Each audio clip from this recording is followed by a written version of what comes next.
Have you ever listened to the advice of someone who's conquered the impossible and thought, there's no way that could work for me? Maybe you've heard a voice like David Goggins, the ultramarathon runner and Navy SEAL who seems to thrive on pain, discipline, and self-imposed suffering. Goggins isn't just another motivational speaker, he's a man who turned the act of pushing through agony into a philosophy of living.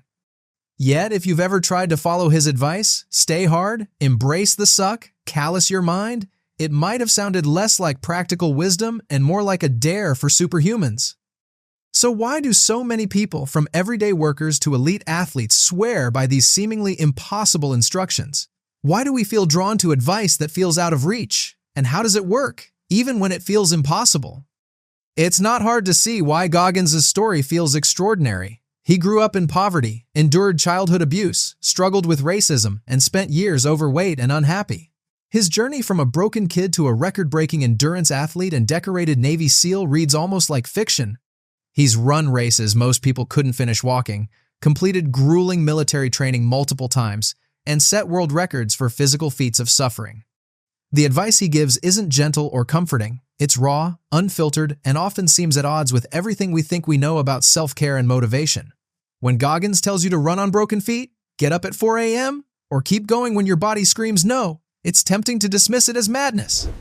And yet scroll through comments under his videos, and you'll find stories from people who lost 100 pounds, broke addiction, or survived personal trauma, all inspired by Goggins' impossible-sounding words. What is it about this advice that both repels and attracts us? Part of the answer lies in the biology and psychology of change. The human brain is a master of comfort. It's designed to keep us alive, not necessarily to make us exceptional. Our instincts are built around avoiding pain, seeking safety, and finding routines that minimize effort. This tendency is so deep-rooted that psychologists call it homeostasis, the drive to keep things stable and predictable, both in body and mind. When Goggins tells us to do the exact opposite to seek discomfort, embrace suffering, and intentionally break out of the comfort zone, he's asking us to go against millions of years of evolution. No wonder it feels impossible. Yet, buried in this impossibility is a paradox. Sometimes, the very things our brains resist the most are the catalysts for the deepest change. When we force ourselves outside the zone of comfort even a little bit, we trigger a kind of adaptation. Scientists call this hormesis, the idea that exposure to small amounts of stress or difficulty actually makes us stronger over time. In Goggins' world, this means running a little farther than is comfortable, sitting with pain instead of escaping it, and refusing to believe the first signal of, I can't. At first, the discomfort feels like a wall. Over time, the wall moves, the brain rewires itself, the body adapts, and what once seemed impossible becomes just another part of your story. But there's more to it than biology. Goggins' advice operates on a psychological level, tapping into forces that modern life tends to dull. In our quest for convenience, comfort, and instant rewards, we often lose touch with a fundamental truth. Growth is forged in friction, not ease. When Goggins urges us to callous the mind, he's using the metaphor of the body's natural response to repeated stress. Just as hands develop thicker skin after hard labor, the mind, too, can be toughened by intentional exposure to challenge and discomfort. This process doesn't happen overnight.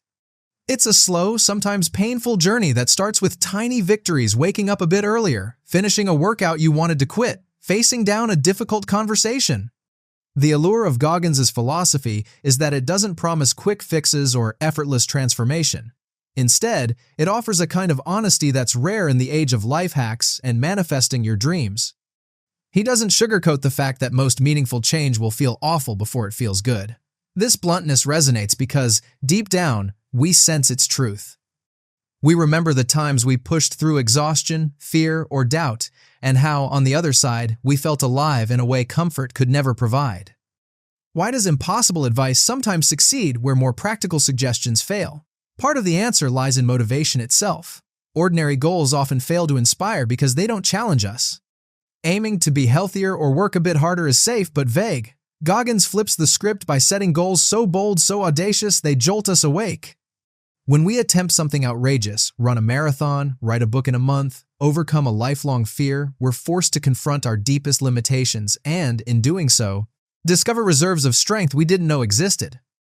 The brain responds to these high-stakes challenges with heightened focus, energy, and, sometimes, a sense of mission that propels us far beyond our normal boundaries. But what if you're not training for an ultramarathon or planning to become a Navy SEAL? Goggins' core insight applies to the small and the ordinary just as much as the epic and extreme. The discomfort zone is always relative. For one person, it might mean getting up for a run before dawn. For another, it could be having a difficult conversation with a loved one, tackling a creative project you've been afraid to start, or simply refusing to let fear dictate your choices. The specifics matter less than the willingness to lean into difficulty, to stop looking for an escape every time things get tough. In that sense, the impossibility of Goggins' advice is part of its magic. It forces us to redefine what's truly impossible for us, one hard-earned step at a time. In truth, the biggest barrier isn't physical. It's the story we tell ourselves about what we can and can't do. Our internal narrative is shaped by past failures, the opinions of others, and the comfort of routine. Goggins' approach is a direct assault on that narrative. He insists that most people only ever tap into a fraction of their capacity, quoting the 40% rule, the idea that when you think you're done, you're really only at 40% of your true potential. While the number isn't meant to be scientifically precise, it's a metaphor that reframes our struggles. Instead of seeing exhaustion, pain, or self-doubt as endpoints, Goggins encourages us to view them as starting lines. It's a radical shift in perspective. What if every "I can't" is just a signpost to your real limits, waiting to be rewritten? There's also a powerful social dimension to Goggins' message. In a world where so many of us feel isolated by our struggles, his brutal honesty and vulnerability have a magnetic pull. He talks openly about trauma, insecurity, and weakness not as obstacles to hide from, but as fuel for transformation. This authenticity creates a sense of connection. People see in Goggins not just a superhuman, but someone who's fought through darkness they recognize in themselves. When he says, "No one's coming to save you," it's not a statement of despair, but a call to reclaim agency. It invites us to stop waiting for perfect circumstances or external rescue, and to start building resilience from within. As this mindset takes root, the world begins to look different. Challenges become opportunities to practice mental callousing. Setbacks turn into raw material for growth. Even pain, whether physical or emotional, starts to lose some of its power to control us. Instead of being something to fear, it becomes something to study, to use, even to respect. Over time, a quiet confidence builds, not the fragile self-esteem that comes from avoiding failure, but the robust self-trust that comes from surviving it. This is the real gift of impossible advice. Not that it makes everything easy, but that it helps us discover we are far tougher than we ever imagined. Of course, there's a danger in misunderstanding Goggins' philosophy as a prescription for self-punishment or endless grind. The point isn't to ignore your body's signals or to glorify suffering for its own sake. Goggins himself talks about listening deeply to pain, learning from setbacks, and recalibrating when necessary. The real lesson is about cultivating honest self-awareness, knowing the difference between discomfort that leads to growth and harm that leads to burnout.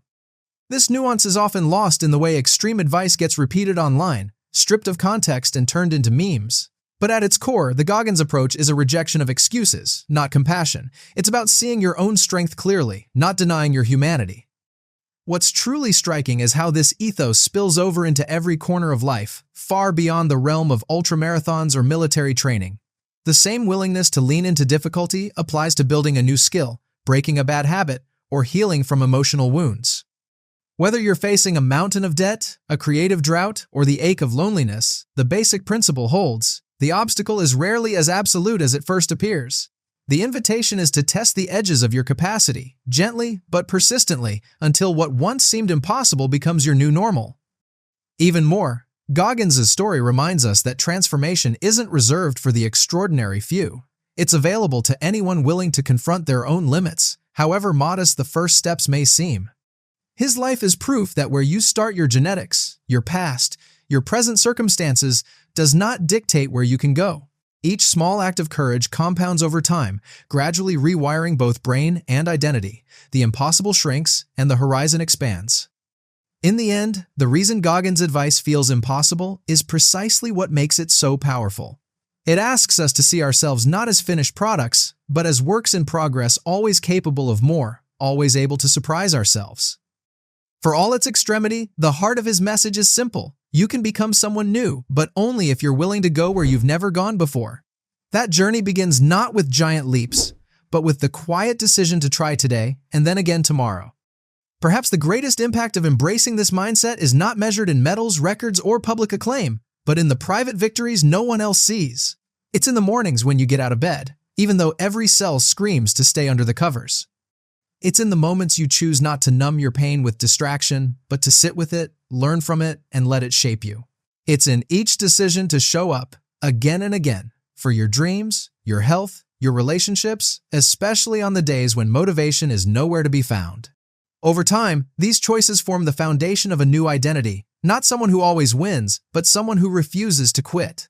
This is the paradox at the core of Goggins' philosophy. The more impossible something feels, the more life-changing it can become when you take the first step.